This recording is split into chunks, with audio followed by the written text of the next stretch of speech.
जैसे कि आपने थंबनेल में देखा, इस वीडियो में मैं आपको पैराग्राफ राइटिंग के बारे में बताने वाली हूँ। देखिए, अगर आप एक ब्लॉगर हैं, आप अपनी ब्लॉग पोस्ट लिखते हैं, तो ये वीडियो आपके लिए बहुत इंपॉर्टेंट है, क्योंकि इस वीडियो से आपकी जरूर कंटेंट राइटिंग स्ट्रेटेजी में कुछ बदलाव होंगे और ये बदलाव आपके ब्लॉग की रैंकिंग में बहुत इफेक्ट डालेंगे, क्योंकि जो मेथड मैं आज आपको बताऊंगी, इससे ब्लॉग पोस्ट भी रैंक होते हैं। अभी तक मैं आपको टाइटल के बारे में बता रही थी, मतलब आपको कीवर्ड रिसर्च करके कैसे टाइटल रखना है, कैसे उस टाइटल को एग्जैक्ट मैच मेथड से रैंक करना है। अगर आप पहली बार इस वीडियो में आए हैं तो आप मेरे चैनल में जाके इन वीडियोस को चेक करिए, तो आपको वो स्ट्रेटेजीज पता चल जाएंगी कि मैं किस स्ट्रेटेजी की बात कर रही हूँ। अभी तक मैं एक एग्जैक्ट मैच कीवर्ड की बात करती थी, जिससे आपको ब्लॉग में रैंकिंग मिलती थी। कैसे रैंकिंग मिली थी इस ब्लॉग में मैंने आपको बताया भी था कि मैं उस तरीके से कैसे रैंकिंग लेती हूँ। लेकिन इस वीडियो में मैं कंटेंट राइटिंग से रिलेटेड आपसे बात करने वाली हूँ कि जब आप अपना ब्लॉग पोस्ट लिखते हैं तो आपको कैसे पैराग्राफ राइटिंग लिखनी होती है और क्यों पैराग्राफ गूगल में रैंक होते हैं।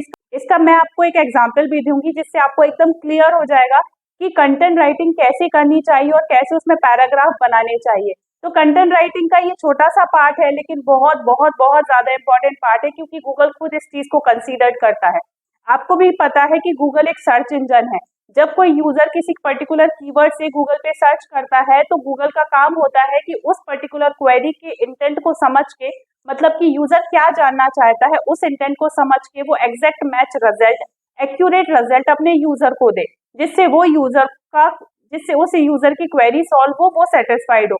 ये मेन पर्पस होता है गूगल का कि वो अपने यूजर की क्वेरी को सॉल्व करे। अगर आप एक ब्लॉगर हैं और आप कंटेंट क्रिएट कर रहे हैं, तो आपको इस बात को ध्यान में रखना चाहिए कि आप जो कंटेंट लिखते हैं वो आप अपने यूजर के लिए लिखते हैं, ना कि गूगल या फिर किसी मशीन क्रॉलर के लिए लिखते हैं। आपका जो कंटेंट है वो एक यूजर पढ़ने वाला है, तो आपको अपने यूजर के लिए वैल्यूएबल कंटेंट क्रिएट करना होगा। अगर आप इस चीज में मिस कर रहे हैं तो आप अपने ब्लॉग की ग्रोथ में मिस कर रहे हैं। अगर आप यूजर के लिए कंटेंट लिखेंगे, वैल्यूएबल कंटेंट लिखेंगे, तो आपको बहुत सारे तरीके से बेनिफिट होने वाला है। तो अगर आप एक ब्लॉगर बनना चाहते हैं, ब्लॉग से पैसे कमाना चाहते हैं, तो इस बात को आप लिख लीजिए कि जो आप ब्लॉग बनाते हैं उसमें जो आप कंटेंट लिखते हैं वो यूजर के लिए लिखना है। अब गूगल इस चीज को कैसे कंसीडर करता है वो मैं आपको इस वीडियो में बताती हूँ। देखिए, इसके लिए हम स्क्रीन में चलते हैं। अभी रिसेंटली मैंने खुद एक सर्च किया, मतलब एज अ यूजर मैंने गूगल पे एक टॉपिक को सर्च किया।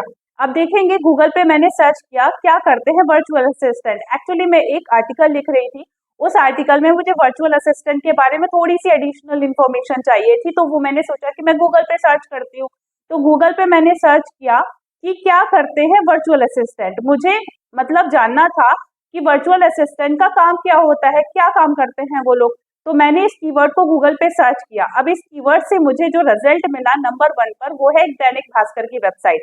ध्यान से इस बात को समझिए, मुझे जो फर्स्ट वेबसाइट मिली वो दैनिक भास्कर की मिली। मैंने क्वेरी सर्च की थी कि वर्चुअल असिस्टेंट क्या करते हैं, लेकिन अगर देखा जाए तो ये आर्टिकल बेस्ड है वर्चुअल असिस्टेंट बनकर नौकरी कर सकते हैं और बिजनेस की शुरुआत भी। मतलब ये बात कर रहे हैं कि वर्चुअल असिस्टेंट नौकरी कर सकते हैं और बिजनेस की शुरुआत की। बट मुझे जानना है कि वर्चुअल असिस्टेंट का काम क्या है।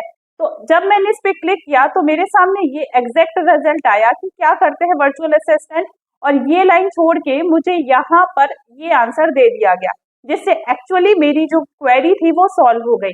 तो मतलब आप जो भी आर्टिकल लिखते हो, अब बेसिकली अगर बात की जाए कि इस कीवर्ड से रैंक होना चाहिए, बट वो रैंक हुआ इस कीवर्ड से जो अंदर था, शायद उसका H2 हेडिंग थी, और उसमें भी जहां से उसने एग्जैक्ट आंसर दिया वहां पर गूगल ने मुझे हाईलाइट करके दिया कि ये भाई ये है तुम्हारा आंसर। तो अब मेरी बात समझिए कि जब भी आप आर्टिकल लिखते हैं, है ना, ये ट्रिक मैं भी एक्चुअली यूज करती हूँ। जब भी आप आर्टिकल लिखते हैं तो जैसे कि मैं बोलती हूँ कि वर्ड लेंथ में लिखना चाहिए, ऑफ कोर्स 1000, 1200, 1500 जो हम लोग नॉर्मली आप लोगों को रिकमेंड करते हैं कि 1000, 1200, 1500 वर्ड में लिखे। लेकिन इस बात को ध्यान रखिए कि जो भी टॉपिक आप ले रहे हैं उसका एग्जैक्ट आंसर देना आपको बहुत जरूरी है।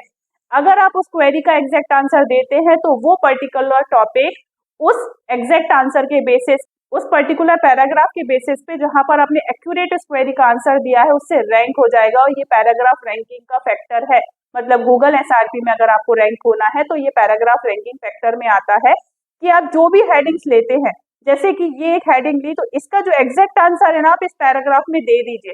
फिर एक अपन ने H2 हेडिंग या H3 हेडिंग ली तो उसका जो एग्जैक्ट आंसर होता है ना आप उसमें दे दीजिए। अननेसेसरी वर्ड को मत बढ़ाइए, अननेसेसरी मत लिखिए। आप क्या कर सकते हैं, आप हेडिंग्स बढ़ा सकते हैं, टॉपिक्स बढ़ा सकते हैं, लेकिन जिस भी टॉपिक को आप पिक कर रहे हैं ना, उसका एग्जैक्ट आंसर आपको अपने पैराग्राफ में देना है। अगर ऐसे करके आप लिखेंगे ना, तो आपका कंटेंट बहुत क्वालिटी हो जाएगा, मल्टीपल कीवर्ड से रैंक हो जाएगा। इनका फोकस कीवर्ड अलग था, इन्हें रैंक अलग कीवर्ड से होना था, लेकिन ये रैंक हुए हैं इस कीवर्ड से। वो इसलिए हुए हैं क्योंकि क्वेरी का जो एक्चुअल में आंसर होना चाहिए वो उन्होंने अपने पैराग्राफ में कवर किया है। इसीलिए अगर आप अपना ब्लॉग पोस्ट लिखते हैं तो उसमें जो भी हेडिंग्स बनाते हैं, उस हेडिंग के अंतर्गत जो भी इंफॉर्मेशन आनी चाहिए एग्जैक्टली वही लिखिए, घुमा फिरा के कुछ भी मत लिखिए। वो टाइम अब नहीं है, ऑलरेडी हम बहुत कॉम्पिटिटिव एरा में चल रहे हैं, तो आपको जितना एक्यूरेसी के साथ काम करेंगे उतने अच्छे रिजल्ट आपको मिलेंगे। तो कंटेंट राइटिंग का इसे आप पार्ट 1 समझिए, इसमें मैंने एक छोटे से पॉइंट को कवर किया है।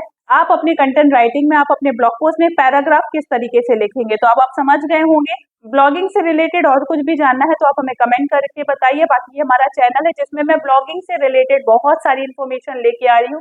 ऐसे छोटे छोटे पॉइंट्स जो आपके डाउट्स होते हैं वो डाउट्स मैं इसमें कवर करती हूँ, और मैं आपको बहुत डिटेल में भी एक्सप्लेन करती हूँ। अगर आपको समझ में आया तो आप प्लीज मुझे कमेंट करके बताइए, और जो जानना है वो भी आप मुझे कमेंट करके बताइए। अगर आपकी क्वेरी मुझे